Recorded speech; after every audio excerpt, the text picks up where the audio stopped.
Office থেকে কিছু আম gift দিছে, দেখি আমগুলো আনবক্স করি। তো আমগুলো হচ্ছে প্রিমিয়াম ফ্রুটসের, প্রিমিয়াম ফ্রুটস নামক পেজ বা ব্র্যান্ডের। তো খুলতেই প্রথমে পাইলাম হাতে একটা ধন্যবাদ কার্ড। এরপরে উল্টা পাশে লেখা আছে আম কীভাবে খুলবো বা সংরক্ষণ করব, অনেকগুলো ইনস্ট্রাকশন।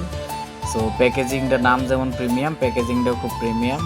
এই যে প্রত্যেকটা আম আলাদা খাপের ভিতরে, ওই যেমন নাশপাতি আপেল থাকে এরকমভাবে আলাদা খাপের ভিতরে, হচ্ছে যাতে একটা আম আরেকটা আমের সাথে লাগে মানে চেঁচা না খায়। অনেক দূর দূরান্ত আর কি এগুলা পাঠানো যায়, বা জাকনি লাগলেও চেঁচা না খায়, এক্সট্রা সেফটি আর কি। তো প্রিমিয়াম ফ্রুটস হচ্ছে ওই যে ব্লগ বানায় যে কৃষিনিয়া উম্মে কুলসুম পপি আপা, ওনার ব্র্যান্ড আর কি। তো উনি ফলের ব্যবসা করে, এখন ওনার ওখান থেকে আনা। তো এগুলার রিভিউ আসলে অনেক ভালো, যে উনি নাকি একদম ফ্রেশ আম, মানে খাঁটি আম সাপ্লাই করে নিরাপদ।